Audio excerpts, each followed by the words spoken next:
This week on Filthy Hope.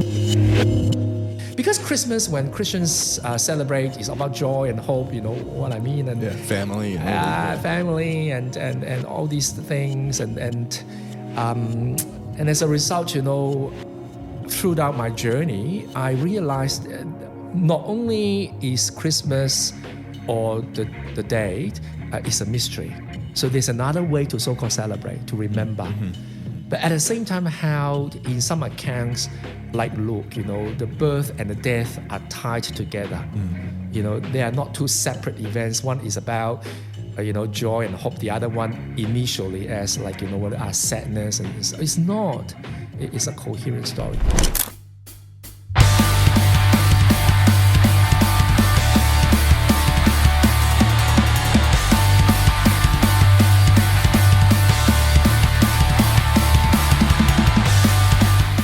Welcome back to another episode of Filthy Hope. It's your first time here. Welcome. We're so glad you could join us. On this show, we spend time in the grey spaces where Jesus, life and culture intersect. As always, I'm your host, Pastor Jonty Cornford, and I'm joined by a very special guest in studio today. We have Rev Dr Sunny Chen. Thank you for having me. Thanks so much for being here. This is super exciting. Yeah. For people that maybe don't know your name, who haven't heard of you, very existential question that we ask each other on podcasts, but who are you, Sunny Chen? All right, so talk about work first. My current role is called a national consultant for the Assembly. So Uniting Church has a national body, it's called the Assembly. So I took up this role exactly a year ago. They call national consultant. Yeah, so that's my work. And previously, I can trace all the way back. I joined Uniting Church a long time ago, first working as a youth worker and then a pastor and an ordained minister. And then when I was doing my PhD, I started to work as a chaplain at Melbourne University, for quite a long time. And then I was called to what they call a presbytery minister. So initially, I think I was looking after about 80 congregations. And by the time I finished, I was so bad. So, it has shrunk to 68. So that's my previous role. And then I was called to this role. Yeah. Cool. And today, at this sort of season of your life, what's a day in the life for you look like these days? What's a regular day or week looking like for you at the moment? Yeah, so I think it's quite interesting because when I got the role that, they did ask me whether I could move up to Sydney, because where the head office is basically in the CBD, and but then I said, I really wanted to stay in Melbourne.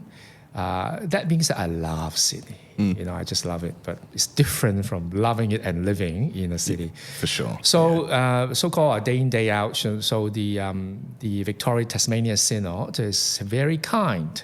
That they kind of offer the Assembly or for me a work desk in the Synod office. So my kind of regular day, I would say I would just go, to the Synod office to work. And I live quite close by. I'm very lazy because my time in US and I spent about 5 years and I used to drive to everywhere. I'm talking about 100 meters down the street. I would drive there. And even arriving at a venue, I would seek the closest parking spot, to the entrance. Yeah. So that's my background. Yeah. So now, I have to walk. It's only about 12-minute walk, but still, it's quite a challenge. Yeah. So I walk to the office every day, and so that's pretty much. But because of my role, that is required for me to travel a lot.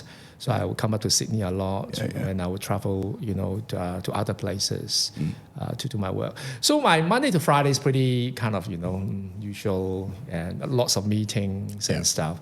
I still do teaching. I love teaching. I've been teaching New Testament Greek for more than 10 years until last year.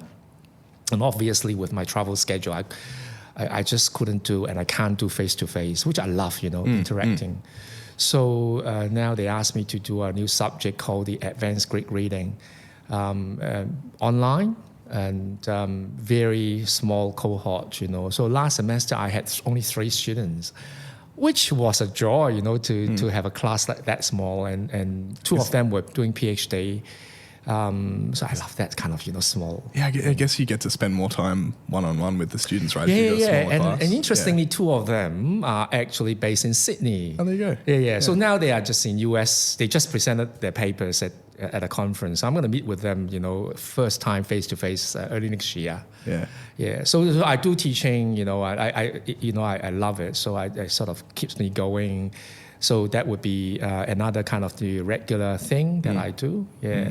But Friday night, now it's a bit harder, but used to I would go to see a movie. Oh, yeah. Yeah, and I love, unlike many of my colleagues, I'm considered to be very shallow.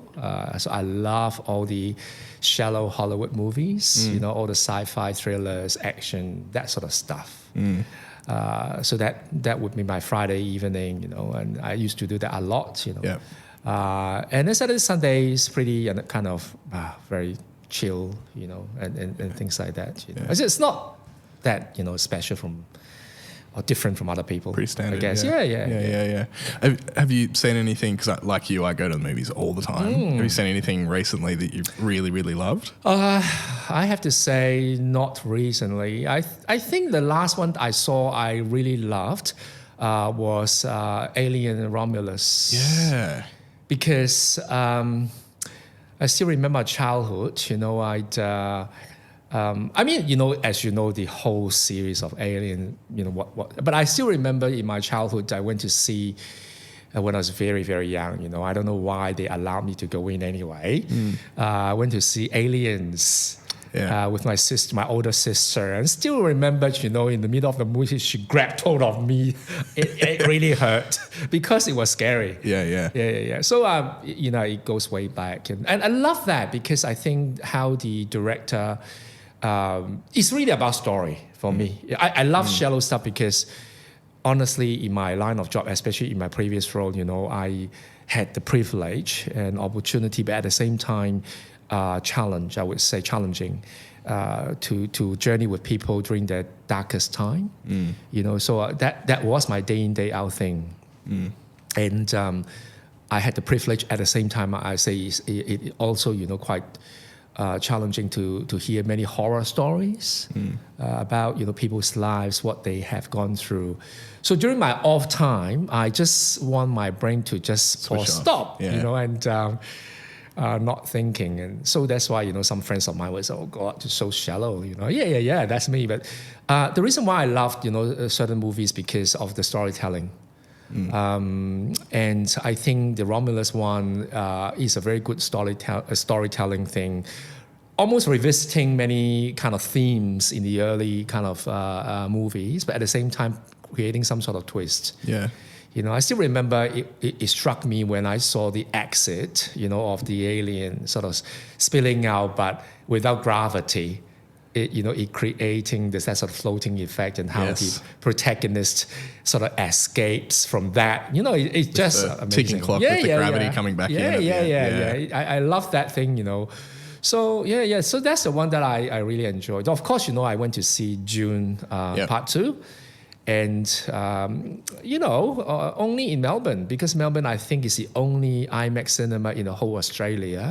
The one in Sydney just opened up again recently for the first time in years. I see. So that one, unfortunately, you don't have the max dimension. So June 2, when they shot the whole movie, they used a different IMAX, I forgot the aspect ratio. The aspect ratio is much larger than normal IMAX. So Sydney, no. You have to come to Melbourne. That's the only one. And I remember when I went to see the rejig of Star Wars by J.J. Abrams, right? And people were flying to Melbourne from Southeast Asia because that was the only, at that time, that was the only IMAX got the laser projection. So June 2, I remember when I bought the tickets, not just me, with friends, I had to select a particular kind of dimension. So they actually showed 2 dimensions, and I picked of course, the max. So I forgot, as I said, the number. That was quite impressive. Yeah, that was I really impressive. That one too. Yeah. I recently, because I was so excited to see Romulus, went back and watched all the whole series again, because I've seen all of them a bunch of times. But in particular, those first couple. And I don't know why I had I have always liked Aliens, but kind of paled in comparison to the original for me. But going back and watching Aliens again for probably the third or fourth time, it really just like clicked for me. And I think I'm sure you remember when Newt, the kid, drops down through the wheel into the drainage system when they're running away from the alien, and there's that shot where she's creeping around in that kind of knee-deep water in the drain, holding the toy, and the alien comes out of the water behind her. Is just one of the coolest things I've ever seen on screen. It's so scary, but so exciting as well. I just think it's phenomenal. It's it's just such a perfect movie, and I loved Romulus as well. Thought it was really cool. Well, we should get into some questions. Now, the first thing I wanted to ask you about is, and friends of mine who go to Evolve at Taramara Uniting have had the privilege of hearing you speak twice now in the last 6 months or so, maybe. This episode is coming out after Christmas in January. We at Evolve recently heard you speak about Advent, and one of the big key takeaways that I got from it was hearing you talk about your own personal beliefs about Christmas and celebrating Christmas. We might start there. Yeah. How do you feel about Christmas? And we might explore a bit of that. I think, the best way to go forward is sort of going through the chronological timeline. Sure. That would be helpful. Right? So allow me to digress. I actually grew up in a family not Christian. My father was an atheist. My mom more a local, into local superstition stuff, and can I ask where you grew up as well? Hong Kong. Hong Kong. Yeah. So I went to a Catholic high school, a school I could say, primary and secondary. And I have to say that, during my high school years, I was definitely an atheist. We were required to, or actually not just required, we must study the Bible. And there were lots of, I would say, unpleasant experiences, especially with the teacher. How she conducted the class and all kinds of stuff. So we, as I say, not just me, but we hated, I use the word hated is so strong because it was that, the last year of high school, I still remember we organized a Bible burning thing. So after the last exam, we planned to carry out copies of Bibles, and we invited all our classmates to join in. And we would go up to the rooftop. It was a kind of a high-rise school building. It's not unusual, in the place where I grew up. And there we would burn all the copies. And I still remember that I was rushing to the rooftop because I was so late. And I remember when I opened the door, I could see ashes everywhere. So the only Bible that survived, strangely, was mine. And I became a Christian around last year, high school, first year uni. I think that was a conversion experience. And the reason why I became a Christian was because some friends became Christians and they really wanted to persuade me. But I was an atheist, and I was once a debate team captain. So you know what I'm trying to say? You don't want to mess up with an atheist. So, I had a few friends in high school I know what you mean. Yeah. So no. But anyway, they did what they could. I still remember that, I forgot how though, I got a booklet. And it's fascinating. The booklet was very short, written by a local pastor talking about the love of God, but from a rational point of view. So it's not arguing about the sentiment, and that wouldn't work on me. It's almost laying out the argument about if God truly existed, for argument's sake, what kind of God would that be? And then sort of laying out all the arguments. And I was quite initially intrigued, but eventually I felt like, wow, that makes so much sense. I mean, at that time. And I think not long after that, I remember one day, I just had the strong desire to connect with this God. And of course, I didn't know where God was, even though I grew up, at the Catholic school. So I was at home, I was in my room, and then I looked up to the sky where I believed where God was. And I didn't know that it was a prayer. But anyway, I was expressing myself, and said, I want to have that connection. And then from that day onwards, I started to have what people call conversion experience, and slowly and gradually. So back to the question I'm going to answer. So I after I finished uni, I saved up some money, and I remember one of the organizations, Christian organizations in Hong Kong, offered like a study tour to the Holy Land. So I joined that. And of course, I was so young, but it was eye-opening, and now back to the Christmas story. Then it was, according to the plan, that's the whole schedule, right? We were meant to arrive at Bethlehem on Christmas Eve. Now, the tour was quite interesting. It was led by an ordained minister, a Christian minister, and a local Jewish guide, the tourist guide, who was actually a middle-aged Jewish person. So I was very curious about everything. So I would seek every opportunity to sit next to him because I've heard all this stuff, through the church and, through the ordained minister. But I wanted to ask him about all kinds of stuff from his perspective. So I sat next to him. And I still remember today when we arrived at Bethlehem, oh my gosh, all the girls nearly all, I would say, except one just got married, were screaming, and rushing out to the bus. It's like they were about to see a rock star, Bethlehem, Christmas Eve. And the tourist guide, the Jewish person next to me, rolled his eyes and said, you Christians are silly. And then, he asked me the rhetorical question, like, don't you Christians know 25th of December is not the birthday of your Savior? So I used that as the starting point to talk about my understanding of Christmas. And I think during those early years as a Christian, I learned that first, 25th of December was chosen by the early church in roughly about AD 336, or something called CE. And it was chosen, interestingly, because that day was the winter solstice in the Greco-Roman world. And that was a day when the Romans celebrated, the sun god they call the birthday of their unconquered son. And of course, some people even trace it back 25th of December and the winter solstice to Babylonians, their worship of sun god, the birthday and so on.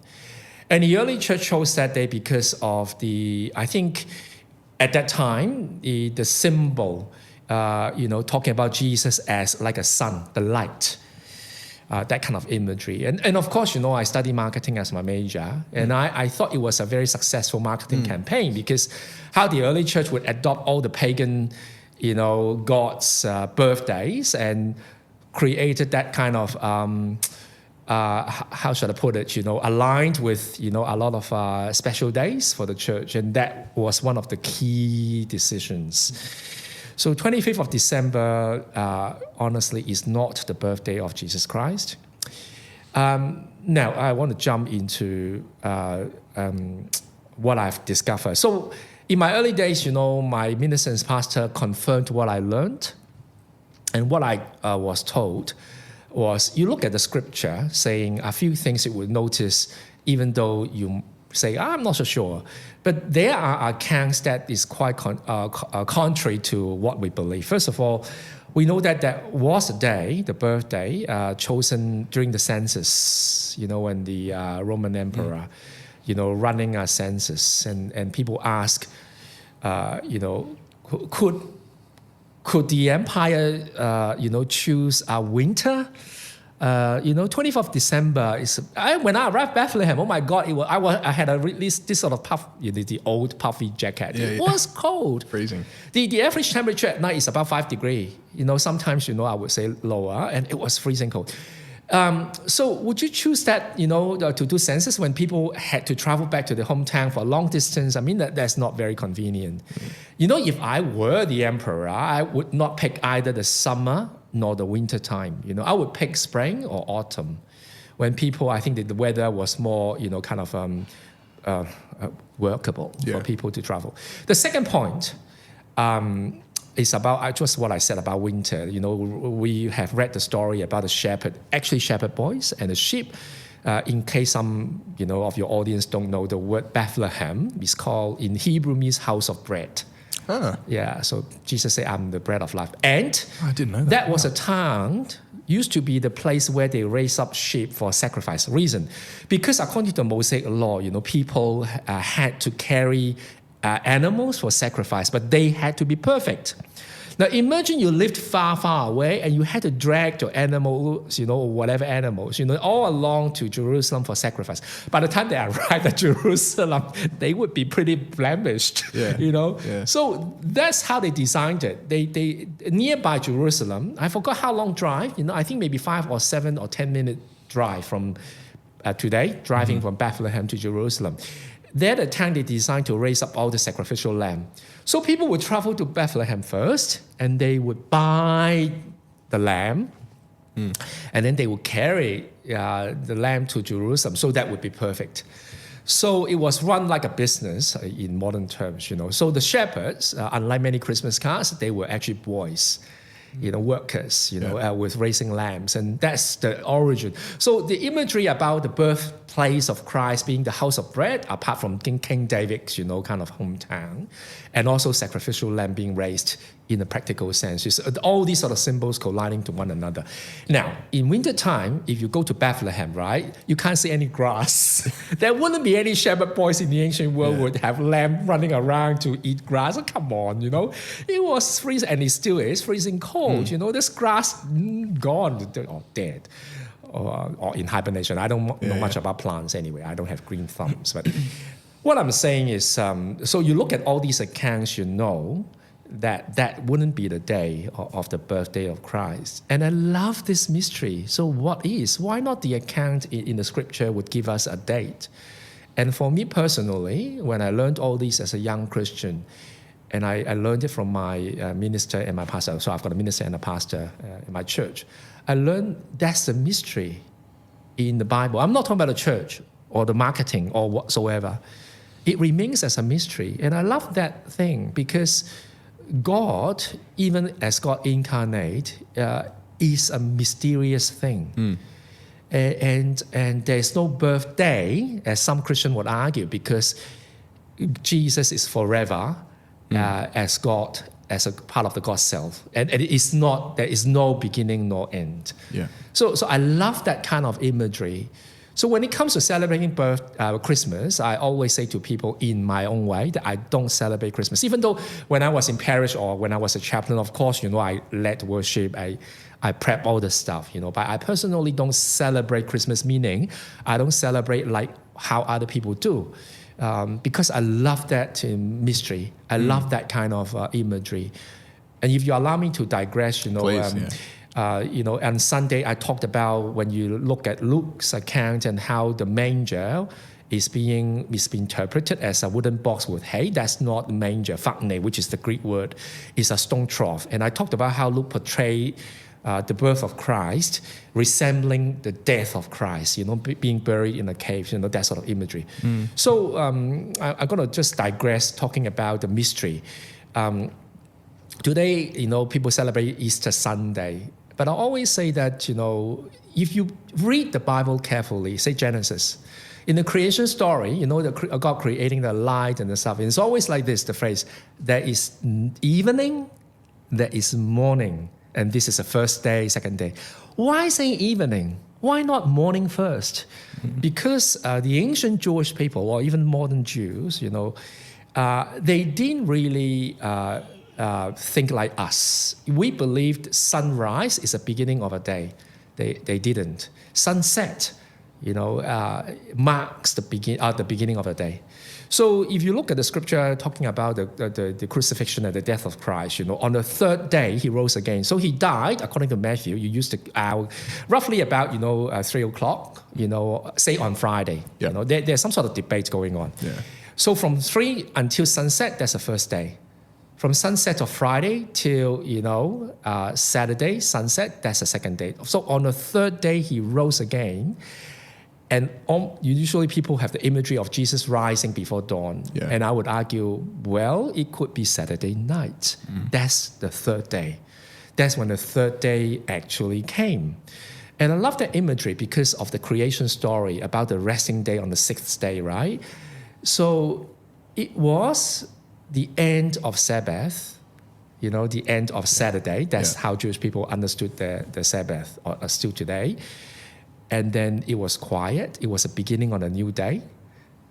And most people, during, not now, of course, during that time would go to bed.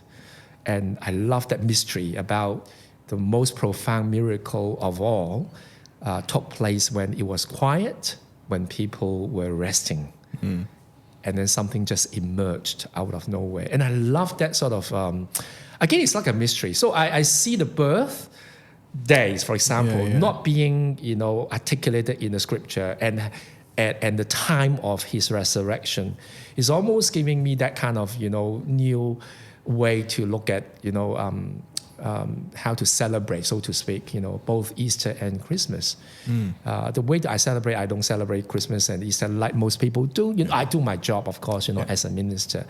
But I love that mysterious thing. Let me just go back. I'm sorry to just go. No, please, go for it. So that was my early day. I learned about 25th December not being birthday. And later on, I'd fast forward.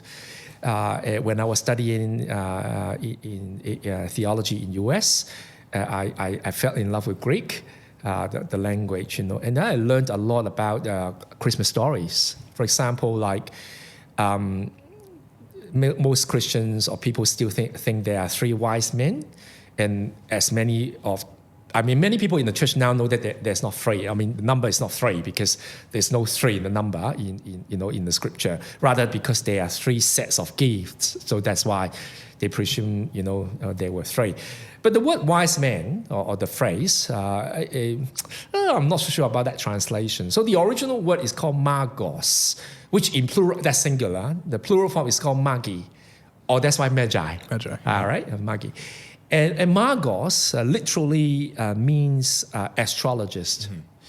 So you are talking about three or more or less astrologists from the East. So astrologist was people, a person who actually doing fortune telling by observing stars and stuff like that, and that's another thing I learned. Oh my gosh, wise men, and I think Christian understanding of the wise man is moving away from superstition and stuff like that. And all of a sudden, oh my God, they were actually astrologists from the East. I always fantasized whether they could be Chinese.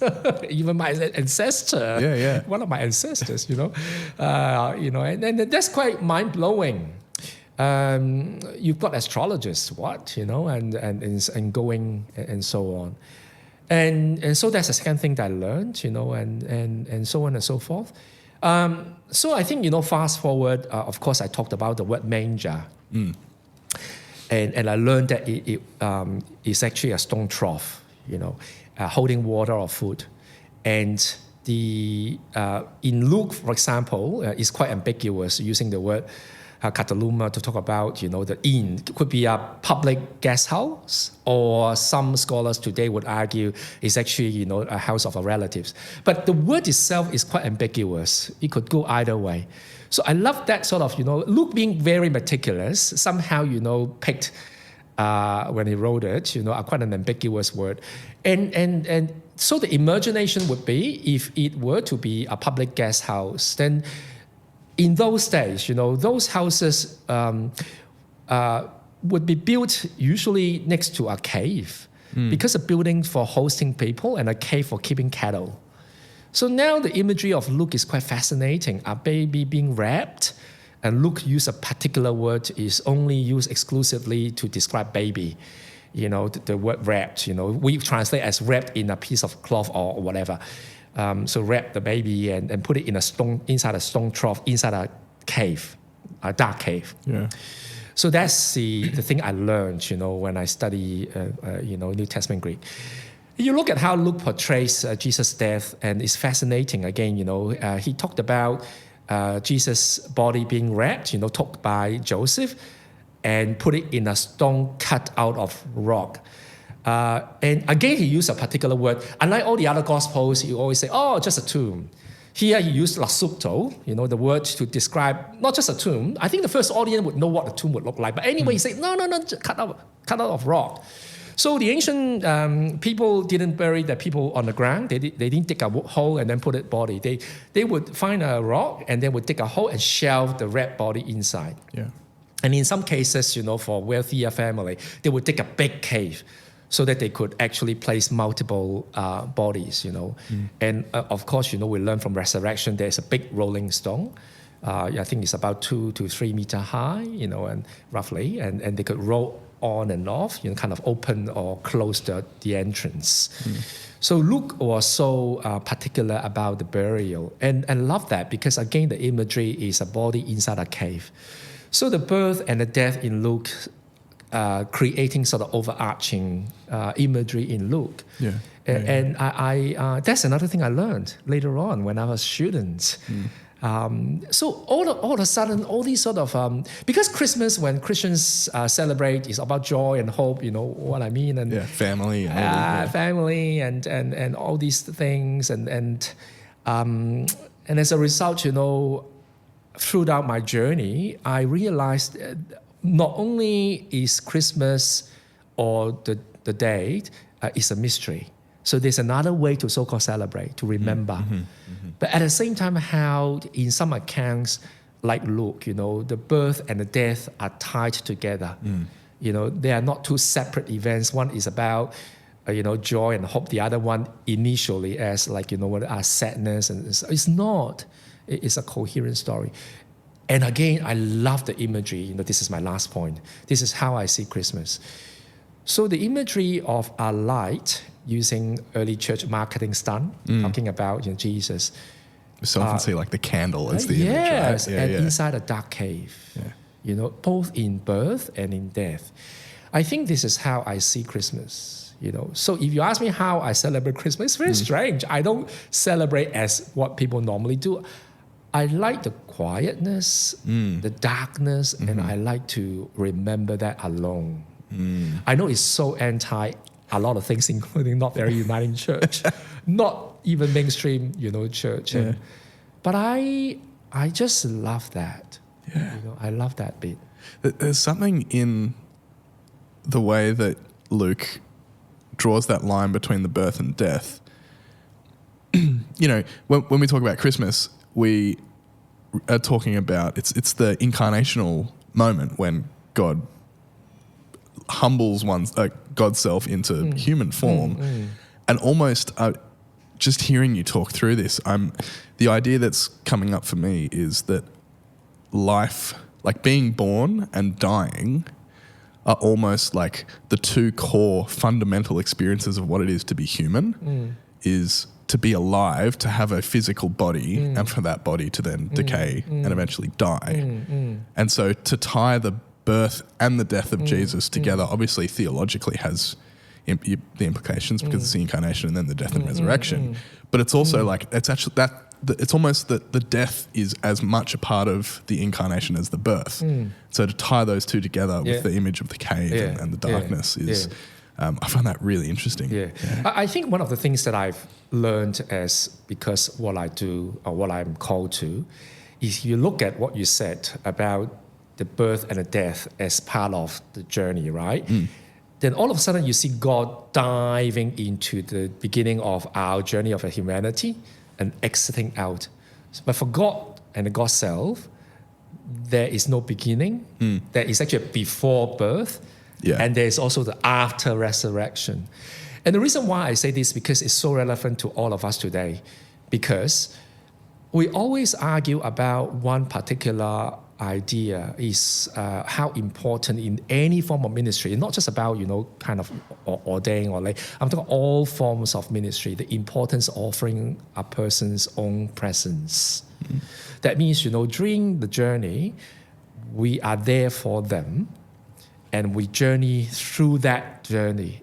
But there is a beginning and there's an end. And I give one example, right? When I did my formation for ordination, I was put into a children's hospital.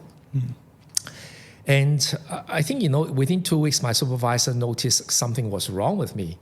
And he was right, because I got a savior complex. And I wanted to save people, And of course, working at children was challenging because there was a death in my family. So my older brother died of leukemia.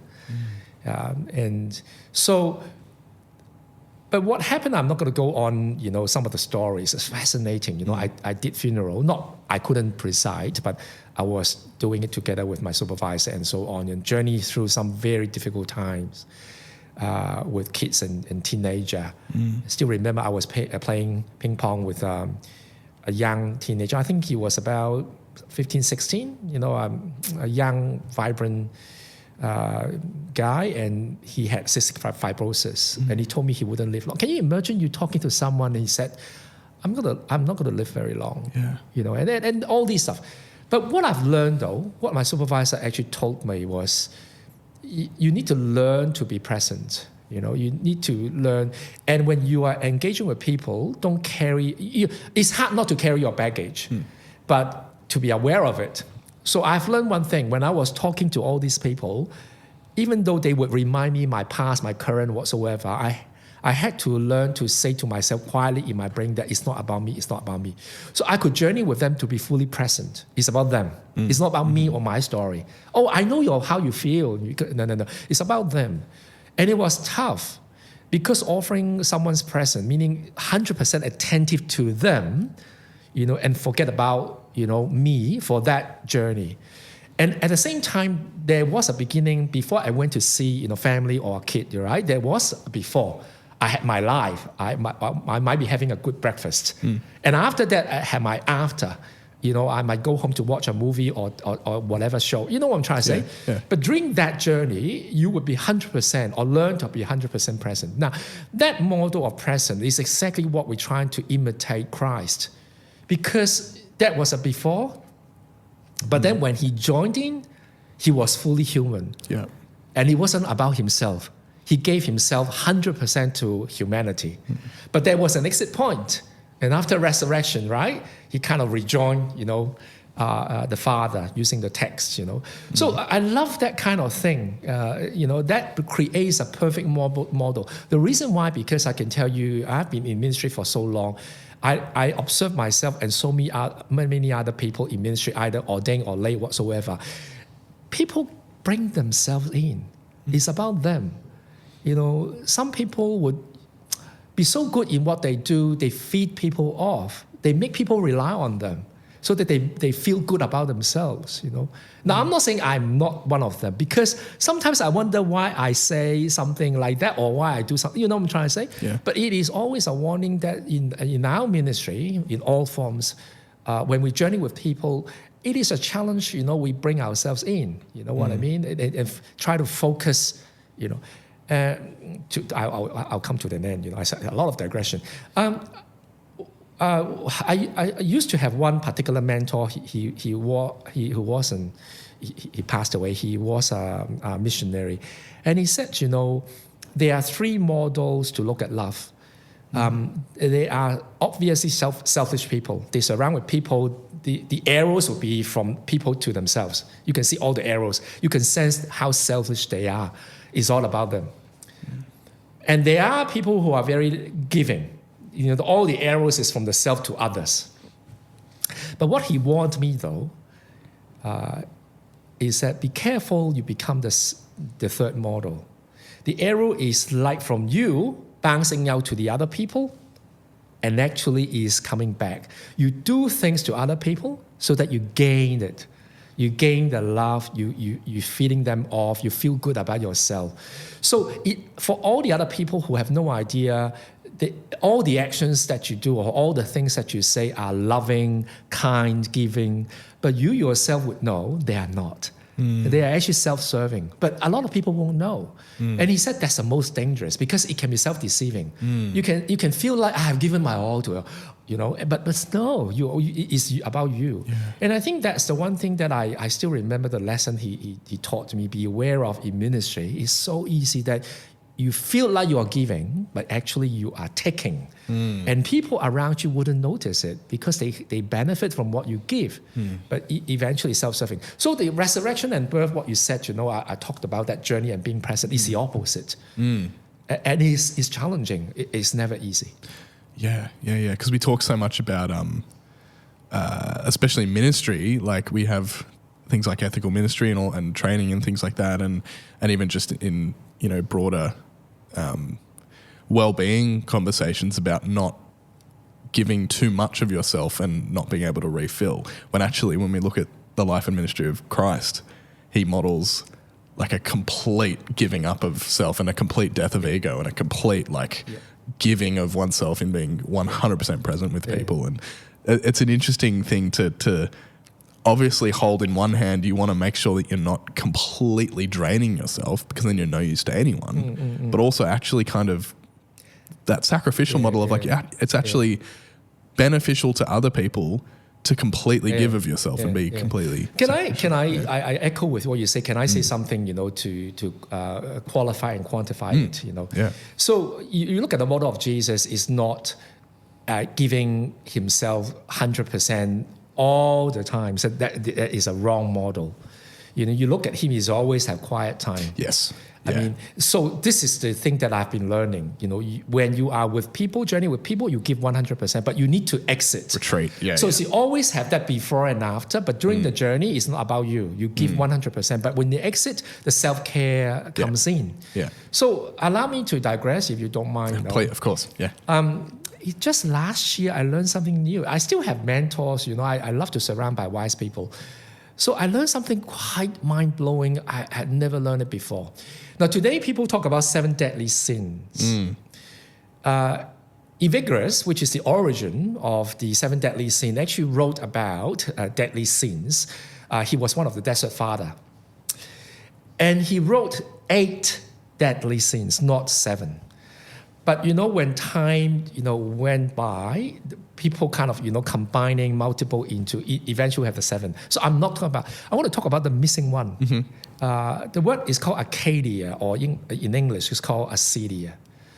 And that is the most interesting, cunning, deadly sin of all.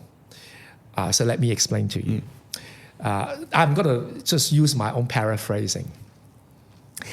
And this is unlike all the other deadly sins. It doesn't have the manifestation of immoral behaviors, like greed, that kind of stuff, is obvious, or pride, Sloth. That's wrath, it's obvious, stuff. you know what I mean? Yeah. It's not. It's the behavior, of acedia. We'll explain to you what that is later on.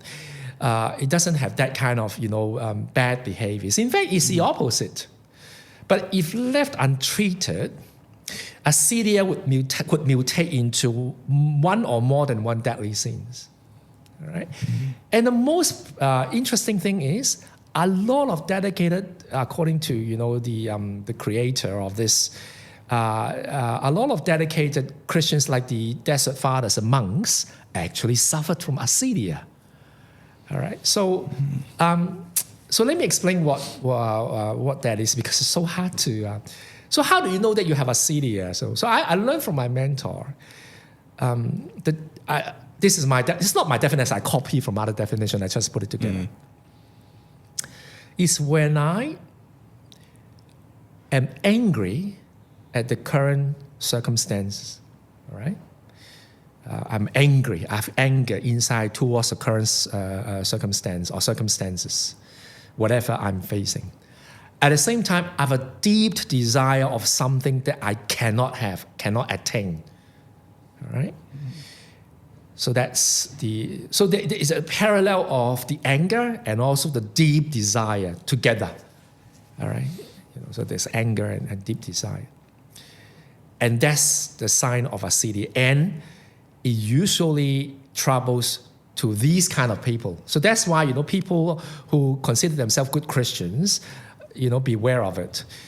Those who are dedicated, exercise self-discipline, and have high expectation on themselves. And these people could easily fall into this deadly sin called acedia.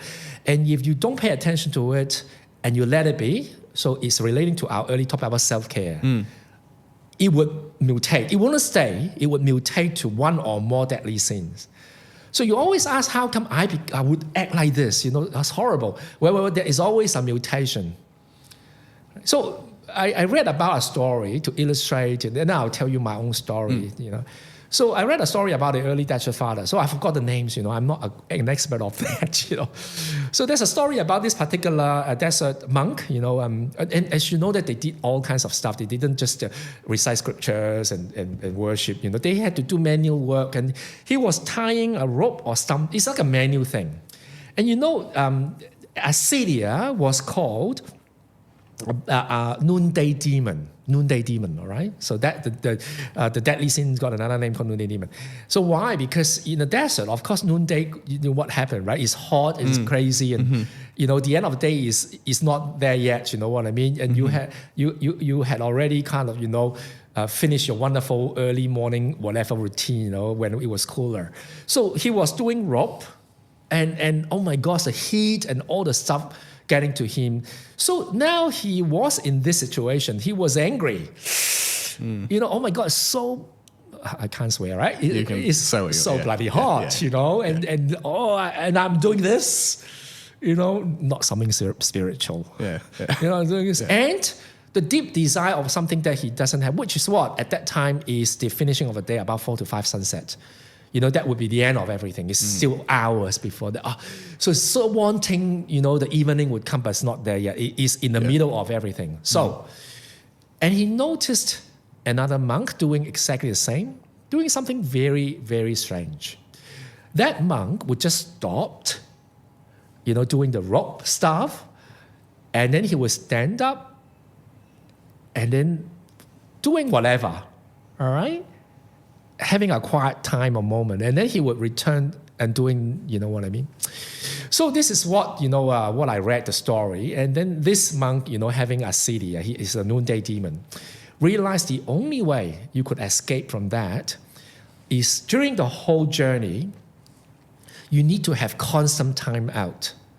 And that time out is a time when you drop stuff out.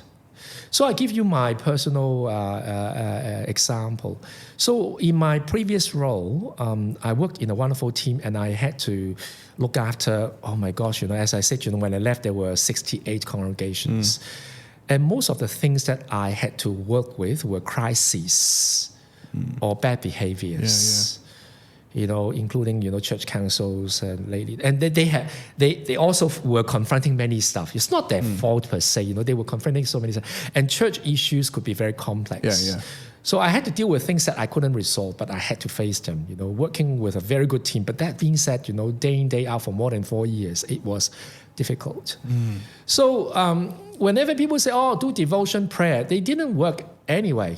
In fact, the more I prayed, the more trouble I got, because you would sink into all the details, and it got to me until, I was doing a class, and the,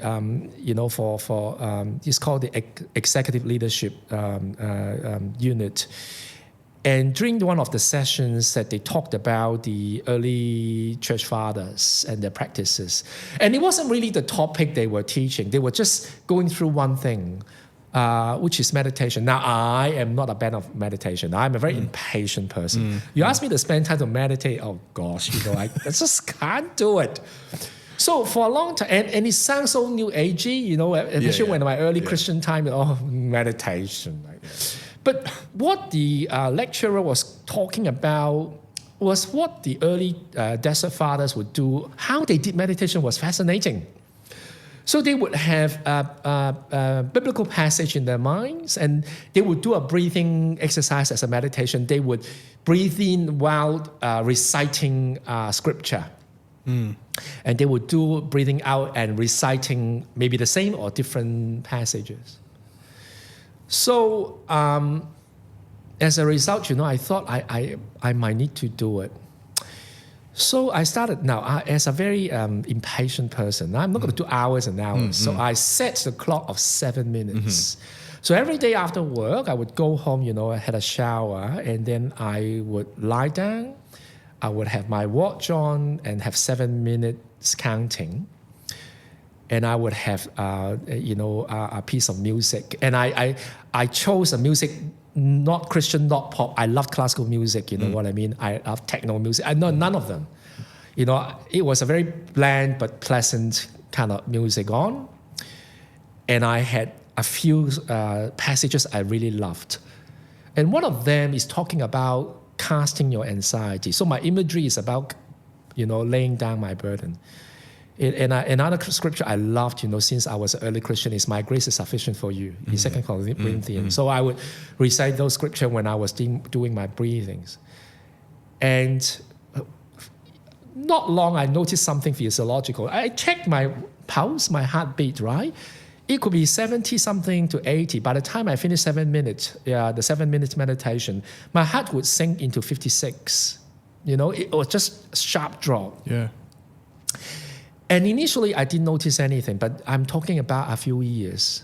I was practicing for 3 years.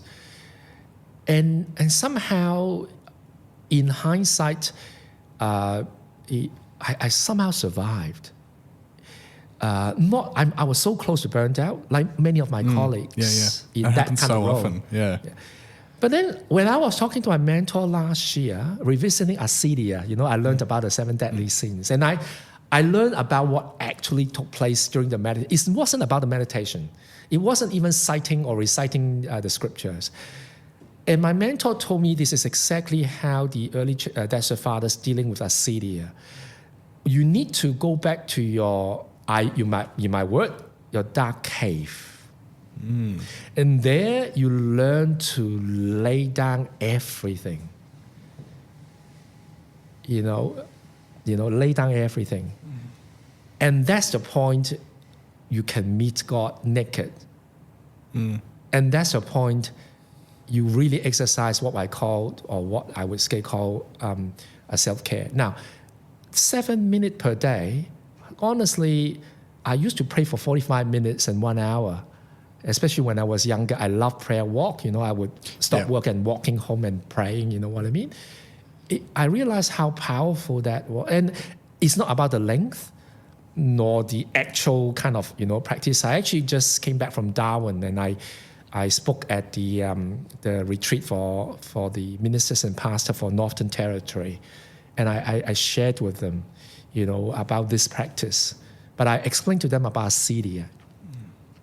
So back to the Jesus story, I always have this thing. He didn't in the story. He always returned to the metaphorical dark cave where he was alone. Not exactly, but you know what I'm trying to say. Even birth, he's got, his parents. But talking about that imagery, and there he was facing God.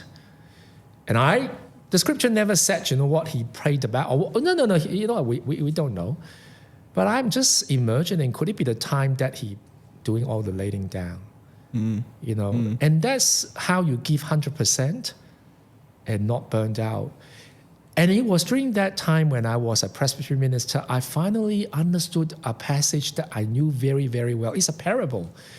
And I think it was Jesus talking about, using the parable of a servant talking to the master, paraphrasing, using, after, doing a good job, the servant basically said, as Jesus teaching, I'm not a good servant, paraphrase, I'm just doing what I could. Oh, it's not me, I'm not good. I never understood that passage, why they say I'm not a good servant, not literally.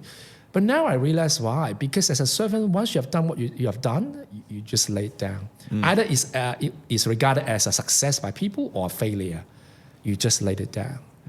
And you journey with people, but you never take that burden with you. That's not your burden. And it is how I learned about, because for a long time, I didn't know I was suffering from acedia. I was very angry. I had no idea why I was so angry. And I have a strong desire, to leave. But I was still in my calling doing that role. It's easy to say to leave, but and I now realize that, oh my gosh, that's acedia. Wow, yeah. That's fascinating. That's left me with a lot to think about, because there's lots of parallels there for me. In I've been in paid ministry since, what is that up to, like 7 or 8 years now, and so I deeply resonate with the idea of being called into a thing, but still sometimes feeling deeply angry about things, and sometimes just wanting to leave. And that's really thought-provoking. That's left me with a lot to think about. the last question I'll ask you is, again, one sent in from a listener.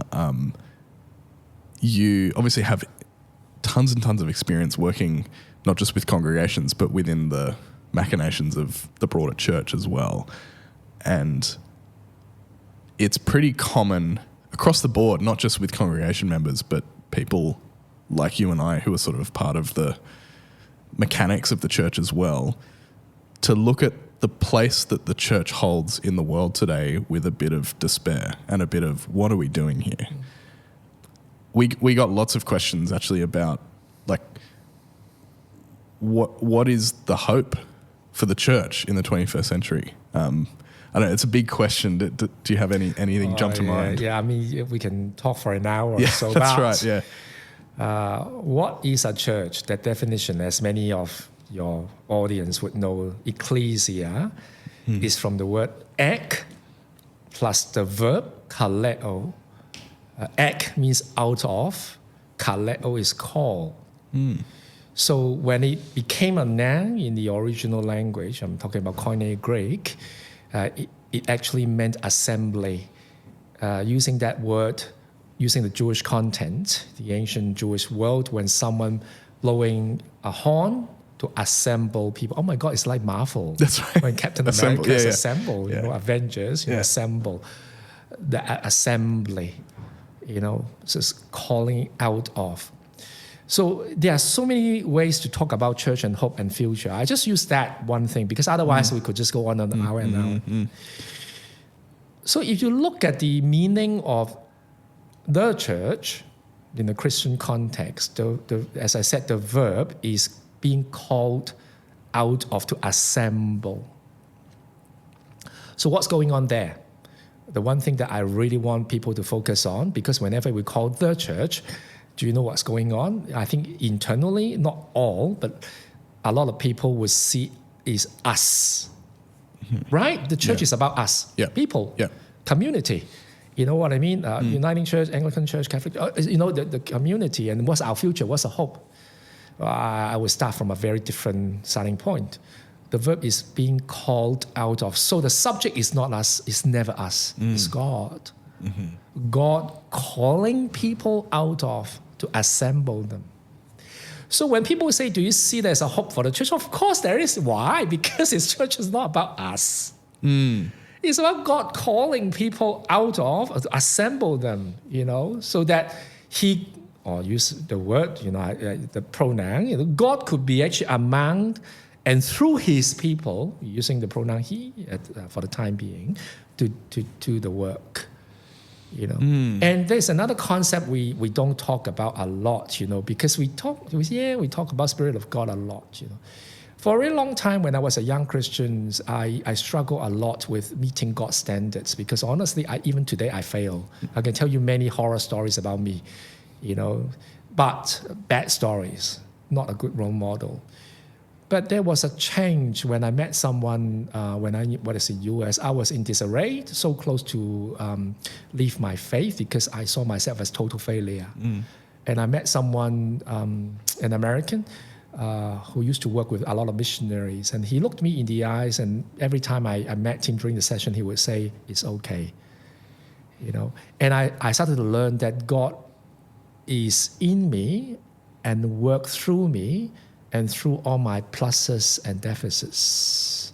He's not trying to get rid of my deficits so that God could work through me. It is actually through my, strengths and my weaknesses and my failures and so on. That's me as a whole package. And it took me a long time to embrace it. So back to that question. If that is the case, then there's always hope. In fact, we never lose hope because that's the business of God. And I think the problem today is we are so introspective. We look at us and me and the institution and what I mean. I think there are so many wonderful things going on in the world that God working through people. So it's a different answer when you talk about church as an institution. That's right. You know what I'm trying to say? I'm just using that angle. And I would say beware. The focus shouldn't be us. Yes, it's good to have self-reflection. but we are being called out. I mean, the subject is always God. It's not us. Yeah. So like so often when I talk to people, after long enough speaking with someone, you realize that exactly like you've just put your finger on, the focus is on what is the institution requiring of us instead of what is the Spirit calling us into. Yeah. Because so often, and this like throughout the history of our movement, not just the Uniting Church, but the history of the church, the Spirit, like the movement of the Spirit stretches people outside of the established religious traditions and outside of the institutional traditions. Yeah. And I think, and I'm certainly not going to speak for other denominations in here in Australia in the Western world, but like certainly in our own denomination, there is a sense that the institution, and this isn't, I'm not speaking for everyone, but certainly for people, I think my age and young people in general, there is a sense that the institution is not flexible enough or malleable or plastic enough to allow for where the Spirit is leading people. And that can be deeply frustrating, but also really what's the word I'm looking for? You can get really down. I certainly do sometimes. When you feel like the institution, the institutional part or facet of the faith that you love, of the movement that you're a part of, doesn't have room for where you see the Spirit taking you and your community, can be really, really frustrating, but also disheartening. And I think that's where a lot of people find themselves. I was just, to end the whole conversation, to put one thing, I think that is a problem about the divide is God is there, we are here. Even what you said, I'm sorry to say this, is still using the same platform. The same platform criticizing the other platform, using God is out there. And I love Genesis because God is present when the Spirit of God hovering over darkness and the water. Meaning what? God is in all. The failure of an institution, put it that way, being not flexible and rigid, as well as there are so many flexible, wonderful, all of them is basically our world is part of God's world. And I think, sometimes we have to free ourselves from this kind of disappointment. When one prayer I heard someone taught me to learn how to pray it is, pray, learn to pray this, help me to sense your presence. And in this sort of destructive institution, some people put it that way, or the creative whatever, help me to sense your presence. And God is present in all. Not just in the bright and the light and the wonderful and the freedom and the creation, also in the dark, the shackle, the jail. And God is working through all. I think that would liberate us from back to Ascetius. When we put it, it's like I'm giving that's all. Right. When is the time the church could become more flexible? What I mean? I'm just doing what I'm doing. I'm leaving it to you. Bye bye. Not my business. Put it this way. That's right. And to go full circle back to the beginning of the conversation we've been having around like the incarnated God-man, a phrase I heard someone use, which I love, like God being incarnated into human form doesn't take place in the same way as Jesus inverting the image of a military leader and coming in on a donkey and subverting what lots of people thought the coming of the Messiah would look like. The incarnational moment, the physical birth of Jesus isn't this big, flashy, like everyone check this out moment. It's quiet in a cave in the dark. I think there's so much we can take out of that. And so much, this episode's coming out in January, which for a lot of people is a time of resetting and rest after the holiday season. I mean, most people are still working, but school holidays, it's that long summer break. Often people go away and have time to reset and rethink and refresh themselves. A really good opportunity, I think, for our listeners to reflect on what that looks like for them and the self-care so I just want to say thank you for being so generous with your time and your thoughts. I've certainly got a lot out of it, and I'm sure our listeners have. Do you have any final thoughts to leave us with? No, I think that I've said a lot, but my pleasure to be here. Yeah, it's good to share. Yeah. Yeah. But I've had a blast. And can people find you online if they want to follow up on anything? Yeah, I think, you could Google Yep. me, and it's easy. Yeah. Working for the Uniting Church National Assembly. You just put Assembly and Sunny Chen and People know how to use the internet. Yeah, it is. Yeah. And if people obviously want to get in touch with us with any follow-up questions, as always, the links for that are down below, or you can email us at filthyhopepod@gmail.com. I'm sure we'll do this again sometime, so if people have any other questions that they want to ask for Sunny, you can send them to us and we'll hang on to them until we have a chance to do this again. Thanks so much for your time. We really appreciate you being here. It's lovely. Yeah. We'll see you guys next time. This is a